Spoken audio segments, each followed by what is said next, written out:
2021년의 가격을 사용하지 않고 2020년의 가격을 사용을 하겠습니다. 그럼 3만 달러를 곱하면 되겠죠. 생산량은 변하지 않았어요. 10대. 자, 그런데 가격도 변하지 않았어요. 기준연도 3만 달러. 그래서 2021년에 리얼 GDP는 2020년과 같은 30만 달러가 되겠죠. 그래서 우리는 이러한 방식으로 2020년의 리얼 GDP와 2021년의 리얼 GDP, 실질 GDP를 계산할 수 있습니다. 자, 실질 GDP를 계산한 다음에 실질 GDP가 2020년과 21년 사이에 몇 퍼센트 변했는가? 0% 변했다. 이렇게 얘기할 수 있겠죠. 실제로 경제가 실질 GDP로 봤을 때는 성장한 것이 없습니다. 실제로 생산량이 늘어나지 않았기 때문인 것이죠.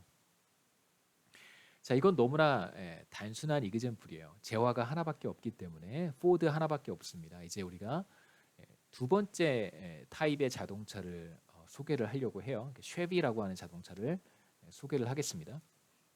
그래서 포디카는 이제 모두 두 종류의 재화를 생산하는 경제가 되었어요. 그래서 포드도 생산하고 쉐비도 생산을 합니다.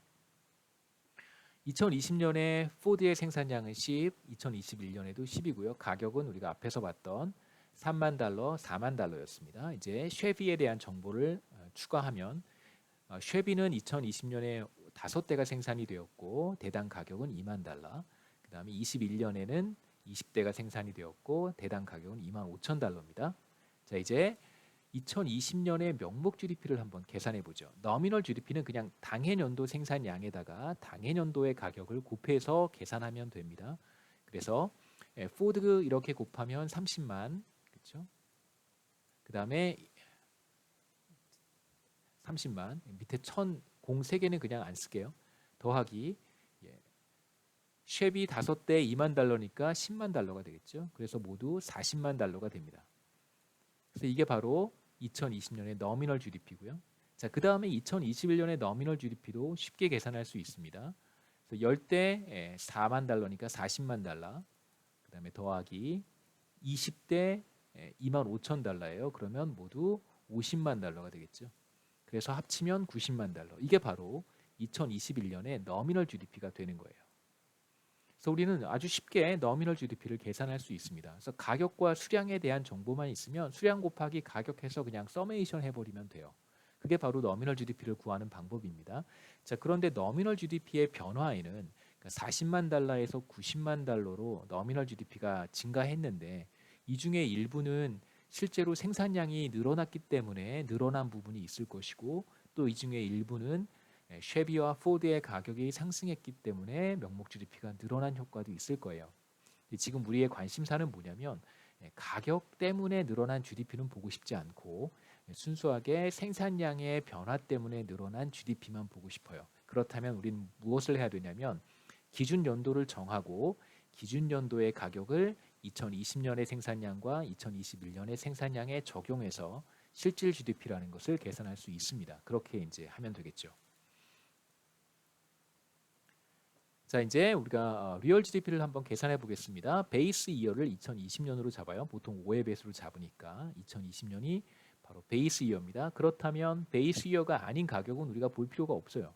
이런 가격들은 아무 쓸모가 없습니다. 그래서 생각할 필요가 없으니까 지워버리죠. 자, 이제 2020년의 리얼 GDP가 무엇인가라고 하면 2020년은 베이스 이어잖아요. 베이스 이어에서는 당연히 실질 GDP와 명목 GDP가 같아야 됩니다. 그래서 2020년을 기준 연도로 설정했을 때 실질 GDP는 똑같이 40만 달러예요. 그러니까 어차피 이렇게 계산하는 거니까 이렇게 계산해서 더하면 그게 바로 2020년의 실질 GDP가 됩니다. 그래서 다시 한번 말씀드리면 기준 연도에서는 명목 GDP와 실질 GDP가 같습니다.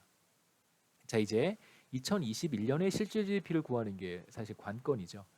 그래서 10대를 생산했습니다. 이제 어떤 가격을 적용하냐면 이 가격을 적용해 주는 거예요. 기준 연도의 가격 3만 달러. 그다음에 쉐비 같은 경우에도 20대 생산을 했습니다. 어떤 가격을 적용하냐면 2020년 가격을 적용을 하는 거예요. 그래서 보시면 10대의 포드의 2020년 가격 3만 달러, 그다음에 20대의 쉐비의 2020년 쉐비의 가격 2만 달러 이렇게 해주면 우리가 모두 70만 달러의 값을 얻을 수 있습니다. 자, 이제 40만 달러와 70만 달러가 각각 2020년의 실질 GDP와 2021년의 실질 GDP가 되고요. 기준 연도는 이때 2020년이 됩니다. 통상적으로 우리가 실질 GDP를 계산을 했을 때는 보통 이제 기준 연도가 몇 년인지를 공개하는 게 원칙이에요. 그래서 여러분 한국은행 웹사이트에 가셔서 ecos.bok.or.kr인데요. 경제 관련 데이터를 액세스할 수 있는 웹사이트가 이제 여기인데 한국은행 뱅크 오브 코리아의 줄임말입니다. 뱅크 오브 코리아 이코노믹 무슨 뭐 하여튼 이코스라고 부르는데요. 여기 가시면 뭐 명목 GDP와 실질 GDP를 다운로드 받을 수 있는데 실질 GDP를 다운로드 받게 되면 기준 연도가 명시적으로 나와 있습니다. 2015년이라고요. 자, 우리가 경제 성장률이라고 하는 것을 이야기를 할 때 경제 성장률은 무엇을 가지고 계산을 하는 거냐면요. 실질 GDP를 가지고 계산을 하는 거예요. 그러니까 실제로 어떤 국가가 인플레이션이 굉장히 심해서 모든 제품의 가격이 막 올라요. 생산은 하나도 늘지 않았어요. 그래도 GDP는 늘어나겠죠. 명목 GDP 기준으로 이야기를 하면. 그러면 그 국가가 성장한 건가요? 우린 그런 국가는 성장했다고 얘기하지 않습니다.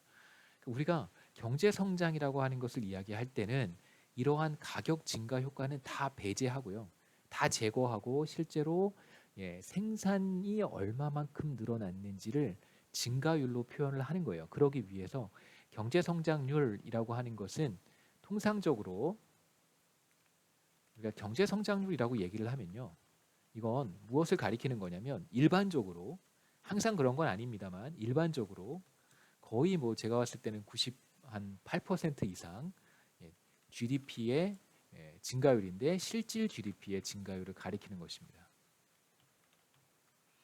그게 바로 경제 성장률이에요. 그래서 실질 GDP의 증가율을 우리가 실질 GDP 증가라고 부르기도 하고요. 뭐 이 말이나 이 말이나 사실 똑같은 말이니까요.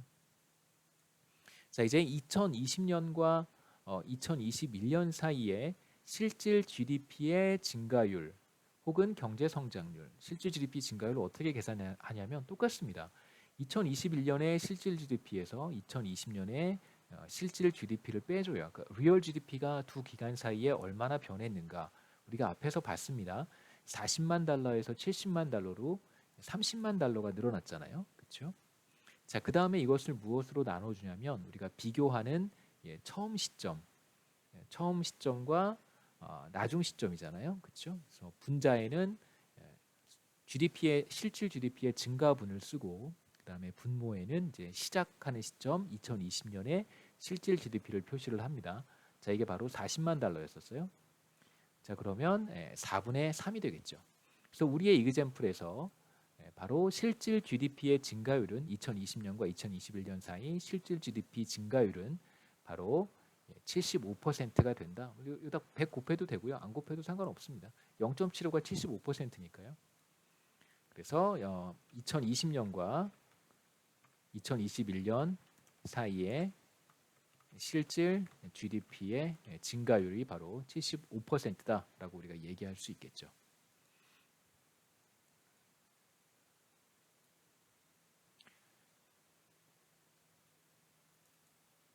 이제 19장의 이제 나머지 내용들이 GDP 디플레이터랑 인플레이션에 대한 이야기들이 조금 나오는데 그래서 우리가 조금 더 보도록 하겠습니다. GDP 디플레이터라고 하는 것이 있는데요. GDP 디플레이터는 전반적인 물가 수준을 측정하는 지표 가운데 하나입니다. 그러니까 우리가 한 국가 경제를 물가 수준의 변화, 물가 수준을 보통 두 개의 지표를 이용해서 몇 개 더 있어요. 몇 개 더 있는데 우리가 이제 흔히 사용하는 이제 물가 지표가 두 가지가 있습니다. 그 중에 하나가 바로 GDP 디플레이터라고 하는 것이고요. 이건 따로 우리말로 번역하지 않고요. 그냥 GDP 디플레이터 이렇게 읽으시면 됩니다. 디플레이터가 있고 그 다음에 이제 두 번째가 많이들 알고 계시는 소비자 물가지수 CPI라고 하는 것이 있습니다. CPI는 나중에 나오니까요. Consumer Price Index의 줄임말이고 소비자 물가지수 이 두 가지가 이제 한 국가 경제에서 물가 수준을 측정하는 대표적인 지표라고 할 수 있습니다.